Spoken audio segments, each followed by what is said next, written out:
দর্শক, আমরা সংবাদের শুরুতে জানছিলাম ঢাকা-ভাঙ্গা এক্সপ্রেসওয়েতে একটি ভয়াবহ সড়ক দুর্ঘটনা হয়েছে এবং এর একই পরিবারের ৫ জন এই দুর্ঘটনায় নিহত হয়। আরও জানাতে ফরিদপুর মেডিকেল কলেজ থেকে আমাদের সঙ্গে যুক্ত হচ্ছেন সহকর্মী হাসানুজ্জামান।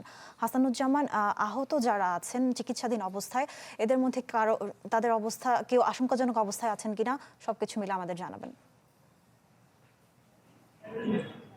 আসলে ভাঙ্গার মালিগ্রামে যে ভয়াবহ দুর্ঘটনা, যেটি আমরা যে চালক যিনি তাদের উদ্ধার করে এনেছেন তাকে আমরা ফরিদপুর মেডিকেল কলেজে পেয়েছি। তার কাছ থেকে যেটি জানা গেল, সময়ের সাথে সাথে দেখা দেয় নিত্য নতুন প্রয়োজন। রেডি থাকতে হয় প্রতি মুহূর্ত।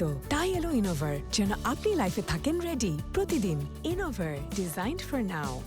যে ওই ওভার স্পিডের কারণে এই দুর্ঘটনা ঘটেছে এবং থেমে থাকা ওই ট্রাকের পিছনে এই প্রাইভেট কারটি সম্পূর্ণ ঢুকে গিয়েছিল, যে কারণে ঘটনাস্থলেই একই পরিবারের 4 জন এবং চালক মারা যায়। তাদের পরিচয় আমাদেরকে শনাক্ত করতে পেরেছেন আমাদের উদ্ধারকর্মী যারা ফায়ার সার্ভিসের কর্মীরা আমাদেরকে জানিয়েছেন। তাদের বাড়ি যশোরের ঝিকরগাছায় এবং ফরিদপুর মেডিকেলে এই মুহূর্তে 2 জন শিশু ভর্তি রয়েছেন। তারা যে ছোট মেয়ে শিশু সে মোটামুটি সুস্থ আছে, যে ছেলে শিশুটি 11 বছরের, তার কোমরের হাড় বেরিয়ে গেছে এবং সে তার এখনো আশঙ্কাজনক অবস্থা রয়েছে এবং আরেকজন এখানে মারা গেছেন। তো তাদের পরিচয় শনাক্তের চেষ্টা চলছে এবং উদ্ধারকারী কর্মীরা আমাদেরকে জানিয়েছেন তারা একই পরিবারের 4 জন। তাদের পরিচয় কার কি নাম সেটি তারা এখনো আমরা নিশ্চিত হতে পারিনি।